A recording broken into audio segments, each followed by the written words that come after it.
जय द्वारिकाधीश।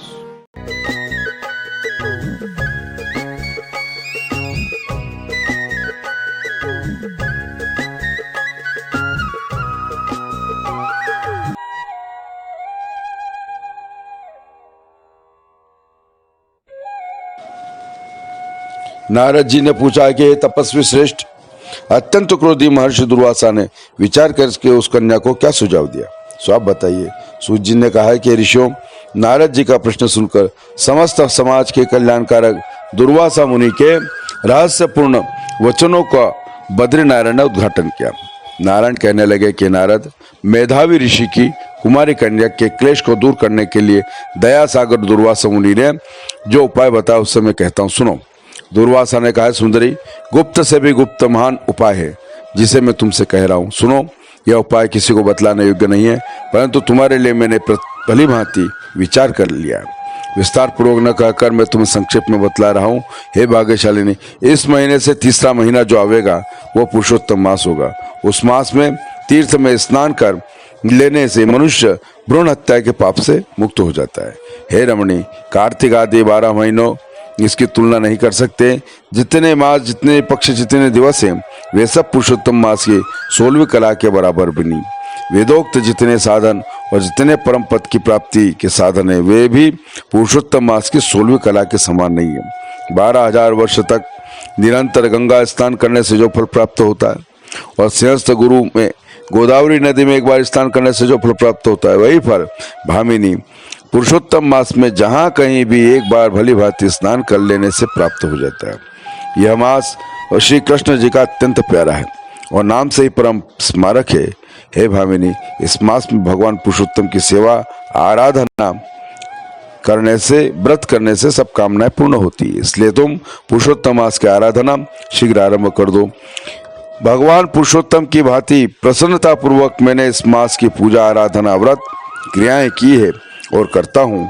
एक समय की बात है कि कुपित होकर मैंने महाराज अम्बरीश को भस्म करने के लिए कृत्या राक्षसी भेजी। उस समय है वारारोहे भगवान हरि ने सुंदर अधरयुक्त प्रज्वलित सुदर्शन चक्र मुझे ही भस्म करने के लिए मेरे पीछे भेजा था। तब मैंने पुरुषोत्तम मास के व्रत करने से वह सुदर्शन चक्र लौट गया। सुदर्शन चक्र में त्रैलोक्य भस्म करने की शक्ति विद्यमान है। सुंदरी, जब उससे मेरा बाल बांका न हुआ तो बड़ा आश्चर्य हुआ। इसलिए हे भाग्यशालिनी, तुम श्रीमान पुरुषोत्तम मास का व्रत, पूजन, आराधना करो, तुम्हारे दुर्भाग्य के दिन फिर जाएंगे।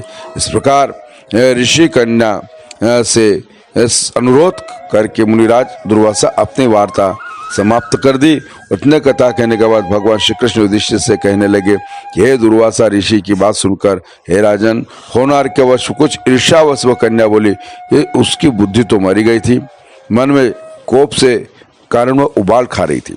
फिर भी मुनिराज दुर्वासा से कहने लगी, हे ब्राह्मण ऋषिराज, आपने जो कहा मुझे रुचिकर नहीं प्रतीत होता है। क्या माघ, वैशाख आदि मास निस्सार हो गए? क्या कार्तिक मास का महात्मा कम हो गया? आप ऐसा क्यों कर रहे हो? इसे समझा कर कहिए। वैशाख मास में स्नान कर दान व व्रत पूजन करने से क्या मनोवांछित फल नहीं मिलता? सदाशिव से लेकर जितने देवता लोग हैं, क्या वे आराधना पूजा करने का फल नहीं देते? अथवा भूतल पर भगवान सूर्य है जिनका प्रत्यक्ष दर्शन होता है, क्या वे कामना पूर्ण नहीं करते? जगत जननी भगवती भवानी क्या मनोरथ पूर्ण नहीं करती? गणेश जी उपासना करने से क्या वे कामना पूरी नहीं करते?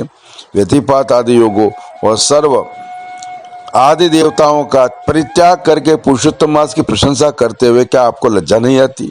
अरे यह तो बड़ा मलिन मास है और समस्त शुभ कार्यों में निंदित है। हे मुनि, इससे तो सूर्य की संक्रांति नहीं है, तब फिर आप इसे श्रेष्ठ कैसे सिद्ध कर रहे हैं? मैं मानती हूँ कि सब दुखों को काटने वाले शहरी भगवान परम श्रेष्ठ हैं।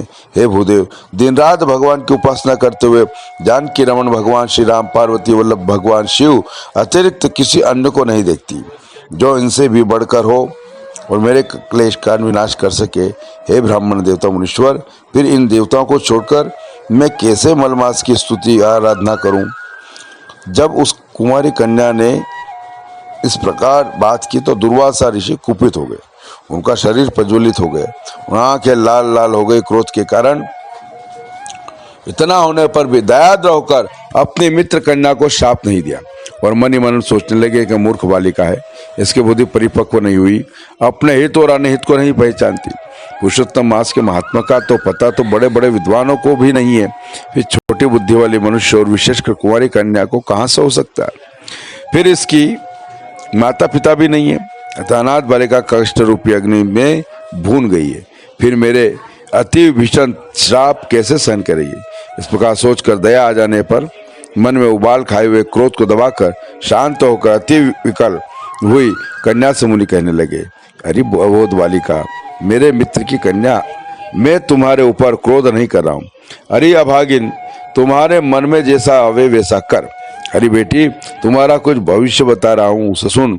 जो तुमने पुरुषोत्तम मास का अनादर किया उसका फल तुम्हें अवश्य मिलेगा, चाहे इस जन्म में मिले अथवा दूसरे जन्म में। अब मैं नर नारायण क्या आश्रम बद्रिकाश्रम जा रहा हूँ। अरे भय विवला, तुम्हारे पिता मेरे मित्र है, इसलिए मैंने तुम्हें शाप नहीं दिया। तुम अल्हड़ होकर स्वभाव से अपना हित है अनहित भला बुरा नहीं पहचानती। यहाँ मेरा बहुत समय बीत गया, शुभ और अशुभ होनहार को कौन मिटा सकता है। अब मैं जा रहा हूँ, तुम्हारा कल्याण हो। श्री कृष्ण जी बोले कि इस प्रकार कहकर तपस्वी दुर्वासा तुरंत चल दिए। पुरुषोत्तम मास का अपमान करने के कारण उसी क्षण उस कन्या का मुंह स्याह हो गया। अनंतर चिरकाल तक मन में विचार किया कि तत्काल फल को देने वाले देवादिदेव पार्वती शिव की तपस्या द्वारा आराधना करूंगी। श्री कृष्ण कहते हैं कि राजा युधिष्ठिर, मेधावी ऋषि की कन्या ने अपने मन में ऐसा निश्चय कर अपने आश्रम में ही रहकर भगवान शिव की आराधना करने लगी, तपस्या करने लगी और संकल्प लिया। सूर्य जी ने कहा, दुर्वासा मुनि के प्रचंड आग्रह को ठुकराकर समस्त फलों के दाता लक्ष्मी नारायण की उपासना का परित्याग कर सावित्री पति ब्रह्मा की आराधना छोड़कर ऋषि कन्या अपने आश्रम में रहकर अंधकासुर का वध करने वाले भगवान शंकर की पूजा करने के लिए तत्पर हो गई। इस प्रकार बृहदनारदी पुराण के अंतर्गत पुरुषोत्तम मास का महात्मा वर्णित नारद संवाद के प्रसंग में कुंवारी का शिव आराधना प्रयास नामक 10वां अध्याय श्री कृष्णार्पणमस्तु।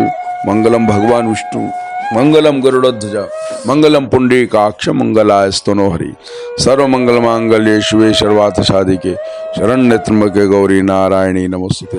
पुरुषोत्तम भगवान की जय। नमः पार्वती पते हर हर महादेव हर।